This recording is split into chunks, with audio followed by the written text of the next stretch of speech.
Now we're up to the 5th ever episode of the Outback Hoops, NBA Outback Hoops Happy Hour. We haven't had a bit of a break since the conference finals. Yeah, it was a good finals, man. Enjoyed it. I'm sure you did enjoy it. I'm sure you did.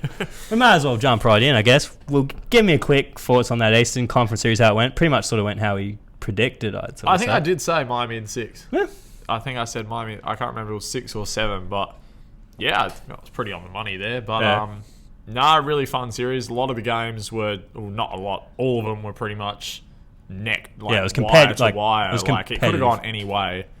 Like Miami just started hitting shots at the end. The Celtics had that one blowout game when the Heat were up 3-1. I'd say it was a game 4 or 5 or whatever. Yeah. Yeah, it took like a Jaylen Brown, Jason Tatum 30 and 28 piece. And that's right. Marcus Smart 20 as well. But even Kemba was like ballpark 20, I think, as well. Yeah, that was like everything went right for them that game you're referring to. Yeah, I remember watching it. It was like the Heat hadn't shot well from 3 in like 2 games, and I was sort of like, oh, that trend's not going to continue because that was the game Bam was bagging himself out for. Wasn't but he still had like 15, 8, and 8. But I felt it was unfounded bagging himself out, but he knows his own game better than I do, I guess. Yep. But then he came out, had a massive game 6. Yep. But it was a great series. Tyler Hero, obviously, big 37 point. Big explosion from the young man. 20 years old, averaged 20 in the conference finals. Right, getting buckets. Untouchable.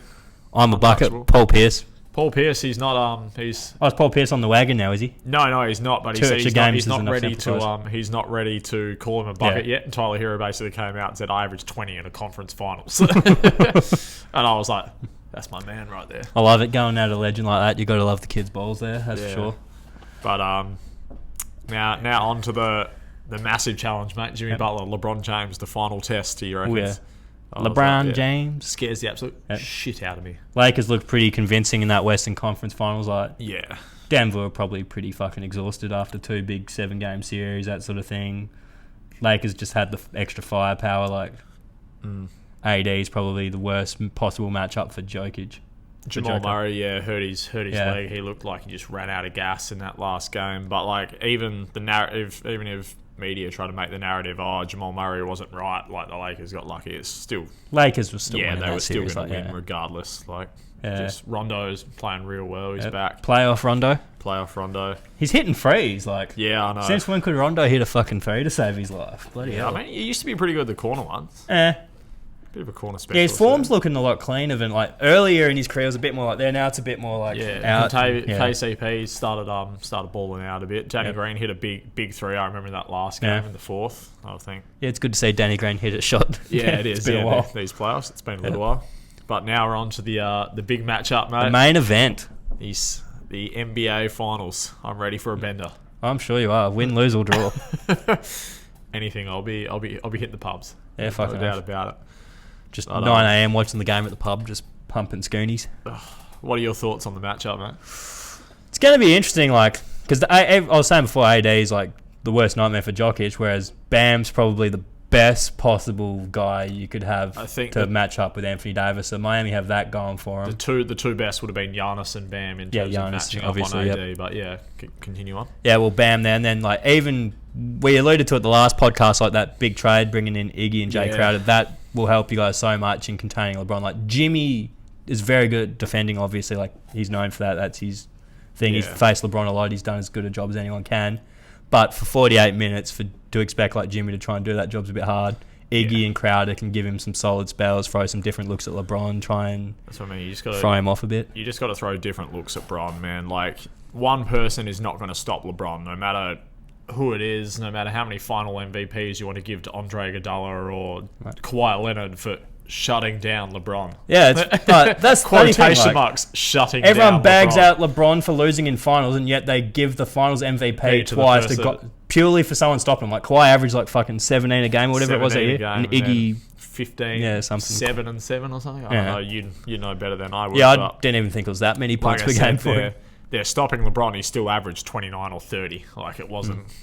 Yeah, the man's a beast. Yeah, but I think the Heat have a lot of bodies they can throw at Crowder. Different, that LeBron, different looks. Like, Crowder's obviously girthier. He's girthier, body him up a bit like that. But then you've got Jimmy and Andre as well. Like, statistically the two best defenders on LeBron James in terms of field goal percentage. Iggy's got plenty of experience in big games guarding LeBron. Exactly. But you're not going to put a 37-year-old Iggy on him full time. Iggy's coming off the bench. He's like a 15, 20-minute player. I don't know how many minutes he'll play in this series.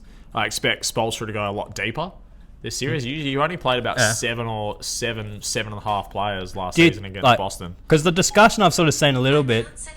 Oh, fucking Siri again. second podcast we've set off your Siri, but anyway. You carry on. I've lost my train of thought there. We only played about 7.5 deep. It was Tyler Hero was basically a starter. Tyler and Iggy were the two off the bench. And then Iggy was playing about 15 to 20 minutes, depending on the matchups, how well he was playing and stuff. And then Solomon Hill got in for 5 minutes a game. Just another girthy dude, I guess. So remember what I was going to ask now. Do you see guys like Kelly O or Myers playing some more minutes? Especially if Lakers go like Dwight. Because that's the matchup. Because it's like, I think you have to play. I think Kelly O will get the first run. Yep. Because you just trust Kelly O, veteran.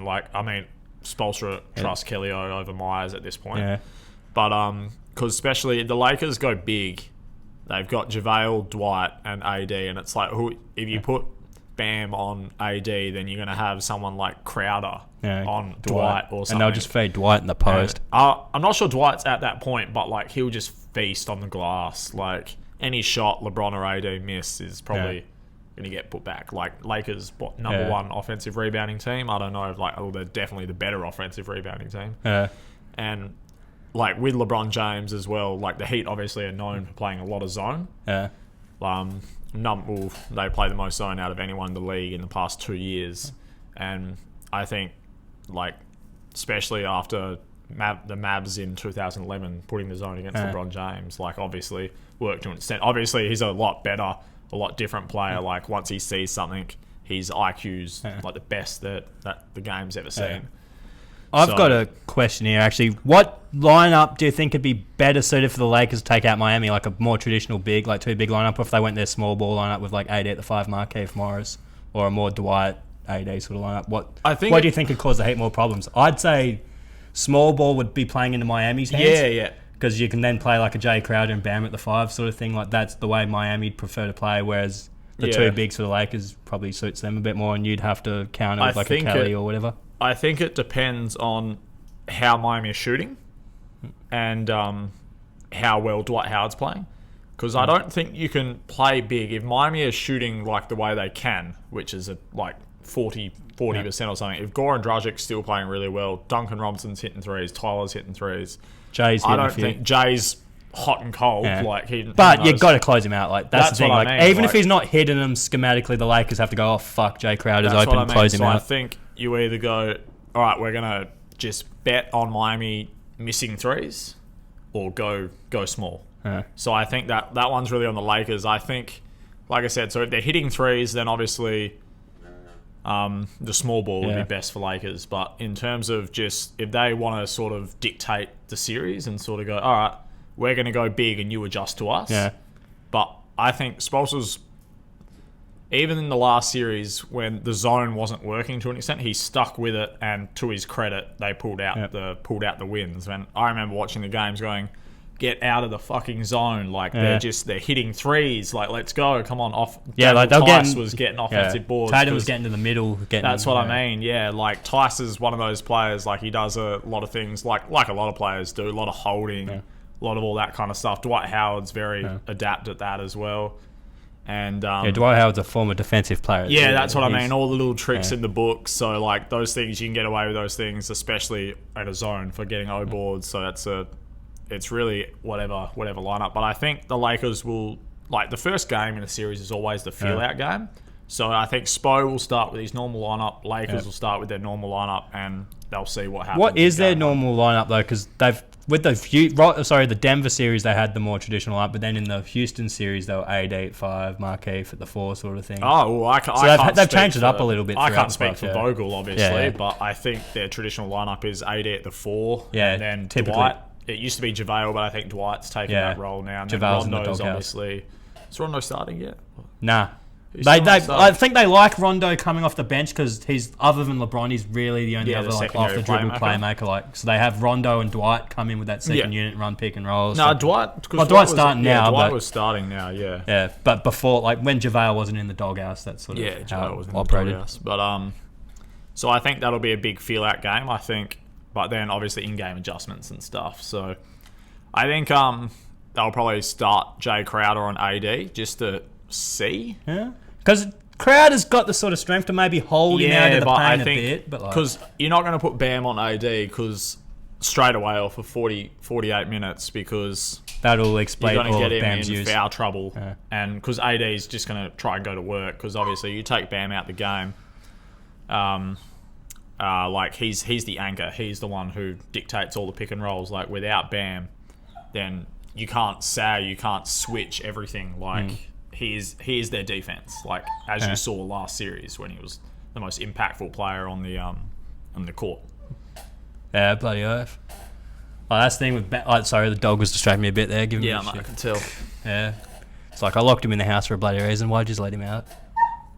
So we can put up with that yipping bullshit, obviously. But yeah, obviously like Bam and even Jay sort of holding AD out of the paint a bit there. Like it's plausible, but like AD's probably got the length to just easily shoot over him. Like AD will be hitting turnarounds, face ups. It's not a good matchup, but no matchup is good. Yeah. Like let's be honest. Like even as good a defender Bam is, like AD can still better offense is better than better defense. Like it's like AD still got the length on Bam. Like you just got to make things difficult. Because Bam's body like 6'8", 6'9".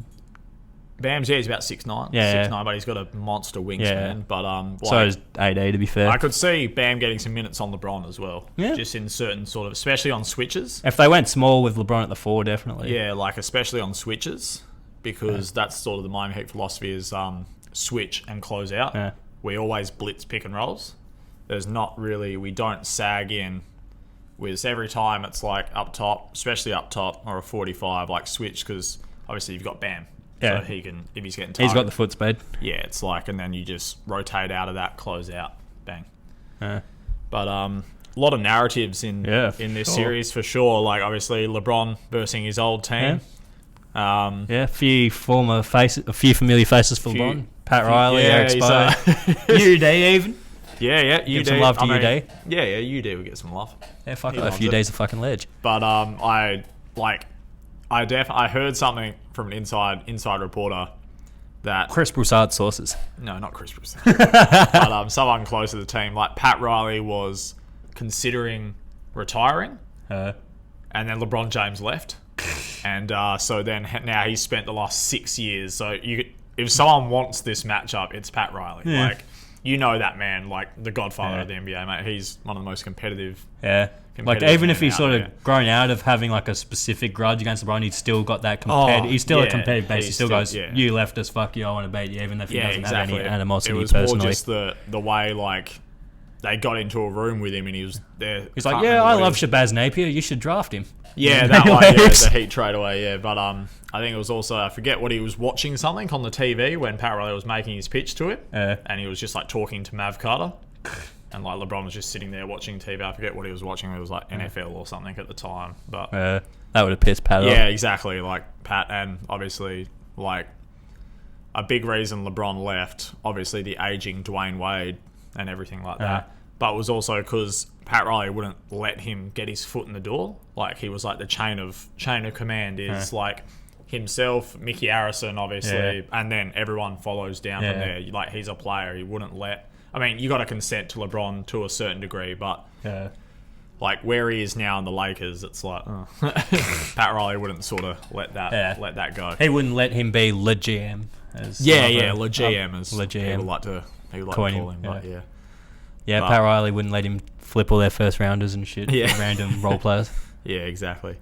But and then you've obviously got like even Frank Vogel and Spoelstra have had they've coached a few series against each other back in the Indiana days when Vogel was there. Obviously, those was probably some of the more competitive series that Heat team saw. Yeah, that was just because two grit and grind teams, or like I mean, the Heat weren't really a grit and grind team. They just had a grit and grind identity. Where I think the Pacers were more suited to that. We just had Lance the star. Stevenson. Yeah, we had the star power at the time, and like we did play like a gritty style, but we didn't have the personnel to sort of call ourselves. Yeah.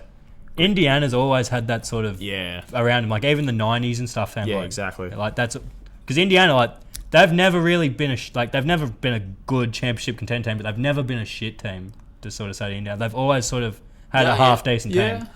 I think a part of that's because Indiana is such a big like basketball state over there, so they couldn't have a shit like, team. Very similar to the Heat, very similar ideologies and everything. Like we don't tank, we don't do any of that. Like we're happy in NBA purgatory, all that kind of stuff. It's worked out for them, so they've drafted really well. They got Chet Kamara, who's like they might get some nice assets when they get rid of Vic Oladipo. Yeah,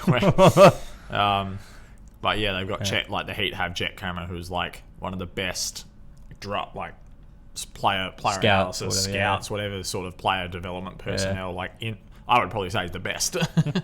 Like up to there. Definitely with unheralded. Because I guess you just haven't had the sample size with like the top end talent, but at picking like underrated talent, they're very good. Yeah, like Chet Kamara saw Duncan Robinson work out and just went, get him, straight out, and then obviously he's where he is now. There's plenty of other examples of that with Miami. Plucked him out the G League, and then obviously players at like Bam, Tyler Hero out those. Even Tyler Johnson back in the day. Yeah, Tyler Johnson, fucking contract. But goddamn poison pill. So then you've got like Spo and Frank Vogel. Obviously, Spo was 3 series, like won the 3 series, but at the time he had LeBron James, and now Frank Vogel has LeBron James. LeBron's probably more of the X factor in that whole scenario. Let's be honest. But then you've obviously got Spo and LeBron, because if anyone knows LeBron James, it's Eric Spoelstra. Yeah, like Spo's probably the best coach he's ever had. I'd say.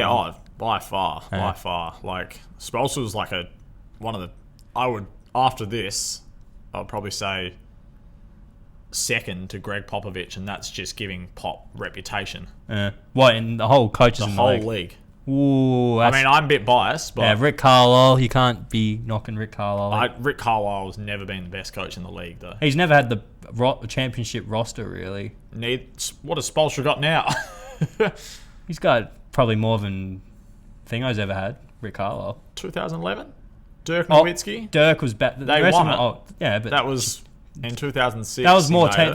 They played like Miami have played this playoff runs as a team. Like Dirk's was obviously the star, but like they played more as a team. Like there was no like on any given night it was like the second guy was going to be anyone. Could have been Jason Kidd, even though it was a bit over the hill, like Josh Howard, those sort of dudes. So I'm sort of saying that. I would only give like a nod to maybe Nick Nurse Nick Nurse. I have a reputation. What am I talking about? He needs a bigger sample size. But like Greg Popovich at this point. Yeah, Pop just gets the reverence. Yeah, the reverence. Just, I mean, obviously Spurs didn't make playoffs or anything, but yeah. But like, so I'm curious to see how Spo will game plan against LeBron. Like, what do you think he's going to do? Probably zone, probably a fair bit, but it'll be like more of a shifty zone, so they can sort of shift it. So there's always like a line in front of LeBron, sort of thing. So like he's always got a few guys in front of him, so like he can't adjust. At the same time, you don't want to give like LeBron the passing lanes as well. Like I don't think you build a wall with him. I think you sort of give it single coverage in a zone, so like one dedicated, but like, what am I talking about? You can't stop him. Like he's just box and one. Yeah. You could throw a box and one. Throw lots of different things. Man. Yeah, spice it up. Spoelstra's always known to spice it up, mate. I think LeBron will see a lot of different covers because you don't want to continue giving him the same look. Yeah. There'll be a lot of different defenders, a lot of this, a lot of that. But like, even it's interesting. Like the roster around LeBron, it's made up of a bunch of his like former nemesises almost. Like Jason Kidd's an assistant coach. We're alluding to that 2011 series before. Frank Vogel coached him against him. Rondo's been a serial LeBron irritant. Let's be honest. Yeah. Even fucking Dwight Howard in that 2009 Eastern Conference Finals. But they never had like any. They never had no beef or nothing. But like, Dwight Howard was a lovely man. But he's still like he's still block your shot with a smile. It's like we go in a game after this. Even JaVale on the Warriors. Even like. Yeah, I mean, I wouldn't call them nemesis. Like, I think not nemesis. Like, I would say the more adversaries. Like they've like the more nemesis would be when Pat Riley goes to LeBron James in 2014 and goes, "Oh, we got Josh McRoberts and Danny Granger, who was trying to fight him in the last series, and then Josh McRoberts like injured him. I can't remember. He did something, but yeah, that was pretty funny. Punched him in the face or some shit. Good old Joshy McRobs. It'd be like getting Tyler Hansbrough on him. But Tyler throwing those hands, bro. loves it. But yeah, that was a pretty good terrible work, joke from me, but yeah. What else have we got? Ooh. So who do we think's going to be like, obviously barring the big four, which is like your Jimmy, Bam, Ron Ade, who do you think's going to be the most important player in this series beyond that? In both of the teams? Yeah. Like, who do you think's going to be the X factor guy that wins his team the championship? I'd probably, because I'm leaning towards the Lakers to win, obviously, I'd probably say Rondo. I would say Kuzma. Yeah, that's not a bad shout at all. Like, but yeah, Rondo, if he's hitting threes and he continues playoff form, then that's a big one. But like, because Kuz is like a spark plug off the bench. He's a bit of a. He's definitely the definition of an X factor. Like, he could go for 4 or he could go for 20. Yeah. Like, you don't really know, and he loves a shot. He's going to loves a fucking shoot, shot. Yeah, shoot the ball. He loves eating on a pump fake too, old Kuz. Yeah, he does. He does. But I think for the Lakers, it's definitely Kyle Kuzma or Rondo, like whatever way you want to sort of look at it. But I think Rondo's just got the track record where he doesn't need to be an X factor. Like, I think you know what you're going to get from. Yep, he's a veteran. From Rondo, I think, like you said, the Lakers have AD and LeBron James. Like, star power is definitely on their side. Let's not get it twisted. Like, two dudes in the first team. I assume you're going to lead into Miami having the superior depth, which I would. Yeah, I'd agree with that. You have to agree. Like, there's no way around it. It's like they have AD, LeBron, but then the Heat obviously don't have the same star power. And Jimmy Butler and Bam. Fucking hamstring cramps. Oh yeah. Yeah, I've been shifting the legs a little under the bench. Oh crap! Cramp. But all right, we're good. Yep, we're good. He's liberated from his cramp. Liberated. But then obviously Jimmy and Bam, like Jimmy made third team, Bam didn't make it. But then everyone else for the Heat, like I think Goran Dragic's playing at an all-star level. I would say they've got 3 all-stars on their team. Because, I mean, Goran's not a joke Goran's right now. definitely better than anyone the Lakers have. Not LeBron besides, exactly. And it's like, and then from there onwards, you've still got Tyler Hero, Duncan Robinson. Yep. Does his job. Oh, mate. Iggy. Duncan Robinson's another dude who can go off for fucking 20, like on any given night. Even that game 5, he was getting to the fucking rim. That's what I mean. Yeah. He's grown as a player a lot. But I think Tyler Hero, like I'm a bit biased, obviously, but I think he's been given the credit now where you know he's sort of going to give you 14 a game. He's a reliable perimeter scorer. Like he hasn't scored in single figures this whole playoffs. Yep, reliable perimeter scorer. Like he's going to give you about 10 to 15, sometimes 37. I don't see him having 37 in the finals, but I can dream. It's possible. It can happen. Finals MVP. What are the odds? He'd get a goofy matchup because everyone would be like people. That's because that's another thing. I think works in the Heat favor, like the Heat's favor. They don't have the guards obviously to defend the depth of Miami. Like I think I don't know who LeBron's going to play on. I can't see LeBron chasing Duncan Robinson around screens for fucking He'll probably still either go to Jimmy or sit in that like helper sort of. Yeah, because you don't know spot. I don't know what Vogel wants to do with him. Whether he wants to sort of keep him. Obviously, you don't want him, but you could put him on Jimmy because Jimmy hasn't been that aggressive until the fourth quarter. Like he's sort of pretty content, sort of getting his guys involved and stuff like that. But like I don't know how Jimmy's going to change come finals. This is his first finals appearance. In this hypothetical, if LeBron was on Jimmy, Jimmy would get aggressive. I reckon just to fucking make him exert some energy, make him work. Because like Jimmy's a really smart player. Like he's not a scrub or anything like that. He'd realise, hey, I've got LeBron on me. I can burn this guy's energy, so it makes our lives easier. I could see LeBron starting on Jay Crowder. Yeah. Just to see how Jimmy reacts to it. Like if Jimmy gets uber aggressive and whatnot. But then I think LeBron on Jay Crowder is like doesn't make him work as much. I think AD is pretty happy to play on Bam. Yeah. Because I mean Bam's just gonna do dribble handoff. I think Bam's working that high post in the dunk high spot post, mainly. especially like on offense, like a lot of their players are Bam like handing off pick and rolls. I think you need AD Duncan and Tyler up just there. sort of off him. You need AD up there to either show or to show length on them shoes. Because like if Rondo, bloody Caruso get caught up on those picks. Because Bam's one of the best pick setters in the game. He got those you kegs need to put you need the length of AD to get out there and contest those shots because they're going to go up. Yeah. I think that's massive. So I think AD will definitely be playing on. Haven't the Miami Heat consistently hit like 10 plus threes a game or something in the playoffs? Yeah, something like that. Except for those couple of games against Boston, but I can't remember they hit 10 or because I know they shot like 25%. Yeah, this stat was oldish, so it might have been before a bit of a slump. Yeah, but I think that's how the Lakers are going to play it, and then I forget who starts. Is Marcus Morris starting? Markieff. Nah, we're assuming they're going to go the big lineup. With AD and Dwight. That was the assumption I think we came to earlier. Yeah, and then you might have like... they might put like Dwight or whoever starts on Jay Crowder then. Because Jay Crowder's not beating you off the dribble or anything, and Dwight can pretty much show a hand. Jay could beat Dwight off the dribble. He can, but like... It's not quick enough. So I think Dwight can recover to... Like, Jay Crowder's not going to go in there fucking Euro step layup or anything. Like, he's just going to straight line drive and probably get help. Like, barrel. Help side. He's not much of a driving kick player as well. Like he's not the driving kick player that Goran Dragic is or anything like that.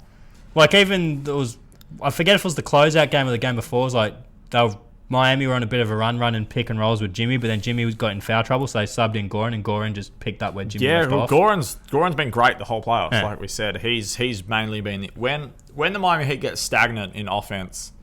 And like Jimmy Butler's just not aggressive for some unknown reason. I don't know, whatever he does. Yeah. Goran Dragic just takes over and hits like a string of contested mid-range shots or contested threes, and you just go, fuck. Well, literally, because the commentators, like before Jimmy got in that foul trouble, crap, I'm like, oh, this Jimmy pick and roll, they just got to keep running this. This is unstoppable. But then Jimmy got in foul trouble. Goran literally just replaced Goran with Bam, like it's still a threat. Jimmy. It was Jimmy. Goran was running the picks with Bam instead of Jimmy. So that's what I mean. It's like, and it's just interchangeable. Like even Tyler Hero, to an extent, you run it with it because Tyler Hero's got the pull-up threat, the three, and he's grown as a passer. Yeah, he's getting crazy. Yeah, he's getting that craftier handle to get to him. Crazy. And stuff. Yeah. But I just don't know who's going to guard Goran Dragic. That's the issue. Rondo probably if Rondo's coming off the bench, then they'll try and stagger the minutes to avoid the two, obviously, but the Lakers might have to adjust and bring Rondo in because he's probably the most viable guy they've got. Because I could see probably KCP chasing Duncan Robinson around. I think that's probably the most viable option. But because this probably is be a bit of a waste of KCP's defensive talents just running around. But still, you're going to be able. I don't know. That's because who else is going to chase Duncan Robinson around? Fucking 4 picks in one set because he keeps moving. Yeah. Like, he's not stopping. Like, they've legit run, like, 5 handoffs where he just pump fakes, passes back to Bam, goes for it again until he gets it. Like, it's fucked. But that's what I mean, because you wish you had coaches running those plays for you. Oh, I do. That would have been the dream. Yeah, mate. But, what was it? Because this is like the Lakers' depth is going to be an issue for them, I think. Like, because this is why I don't think the series is as over as everyone says. I saw like Sportsbet were like, oh, people who bet on the Lakers in the finals, money being paid out. I was like, oh. Yeah, that's a stretch. Like, I still predict the Lakers to win. Like, if I was going to make a final prediction, I would say you obviously LeBron James, Anthony Davis, but 2 of the top 5 players. It can go 6 or 7. Like, it's going to be a competitive series. It's not going to be the Lakers blowing them out. Even if it's a 5-game series, the 5 games will be competitive. Yeah, like I think it's gonna come down to the wire. Yeah. Like, it's not going to be like fucking 120 to 95 or something. Yeah, it's not going to be like it's. The Heat are ignitable. It's not going to be Taylor and Hort and Tucker getting good minutes because exactly. the bench boys are out. It's not going to be that. I just can't. The Heat have too many options. I don't know. The Lakers can defend all the Heat options. Like, someone's going to go off. Yeah. Like, that's sort of what I was sort of half alluding to. Like, they don't have that clear star, but they've got anyone that can do anything at a given time. I find in some ways those teams are more dangerous than the teams where that's what I mean. You've got LeBron AD. You know what they're going to do. Like, Miami's so much more unpredictable. Compared to like you're saying, you've got Bam Adebayo can go off for 32 and 15 apparently. Tyler Hero can go off for 37. Yeah. Jimmy's had a couple of 40. Jimmy can go off 40. Obviously, this isn't all going to happen at once, but it's like it just shows how ignitable they are. Then Goran Dragic, who's been the most consistent performer for him, can go off for 30 as well apparently, or 28, 25. But it can happen. Jay Crowder can go off for 20. Duncan can go off for 20. Kelly could if you gave him if you gave him the minutes. Kelly, I think he's had a few of those weird playoff games where he's just an absolute beast. That's what I mean. So alluding to like the one before, I think Spoelstra will have to play some bigs if the Lakers keep traditional because you're not. Because if you're playing Kelly, Dwight's got to fucking stick with him at the perimeter. Exactly. It's a bit like the Jay. I think Kelly will give Dwight Howard more matchup problems than Jay Crowder. Yeah, for sure. I think Kelly's more creative off the dribble. And Kelly's got the length to kind of contend for rebounds a little more. Yeah, he's got the bit Tyler Hero short arm syndrome, but what do you call it? I think he's better equipped. I think, like you just said, Kelly will get a few minutes this series. I could see it happening unless he completely shits the bed in defense, but I don't think he will. Would you say Myers is better defensively than Kelly? Because I've been reading like fanny discussions and stuff, and I've seen some Heat fans say they'd rather Myers get in the minutes than Kelly. Kelly's a better positional defender, but Myers just got the girth. But I think in terms of this series, I think you need the positional defender. Yeah. That's just me, and Kelly's a lot more consistent from three, and he brings you a lot more with the ball and stuff because you don't want to give Dwight Howard or AD like any possessions off. Like you want him to always be a threat. Like if you got Myers Leonard, you're sort of like you could get away with leaving him open. You can almost put LeBron James on Myers Leonard just to rest him.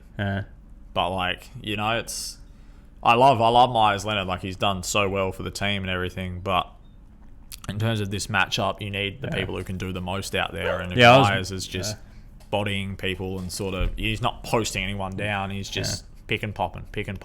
Yeah. But you've got already your shooters in Jay Crowder, Hero, Robinson, and then Kelly comes off, slips and whatnot. Yeah, Kelly pick and pops. Yeah, exactly. So I think Kelly will, but I wouldn't be surprised if Myers got a bit of run. Yeah. But Derek Jones Jr. That's what I mean. Spoelstra goes with anyone. I can't even predict it. Solomon Hill on the court. Yeah, I was like, why is Solomon playing? I love Solomon, but why is he playing? I was sort of like, why is Derek Jones Jr. not getting the run? And then another game, Derek Jones Jr. will play 20 minutes or something, and you go, all right, whatever. If it works, it works. Yeah. I'm not going to argue with you, Manny from Modern Family. Yeah. But so what's your final prediction then, mate? Well, I've sort of mentioned it probably a couple of times. I'm leaning towards the Lakers. I'd probably say 6 because I definitely see Miami winning at least one game. Yeah. Like I said before, all of the games will be close, like probably single-digit sort of games. Maybe one blowout because some team will just get caught off guard. But on the whole, I think it'll be a close 6-game series. But LeBron and AD are just too talented. Too much. Yeah.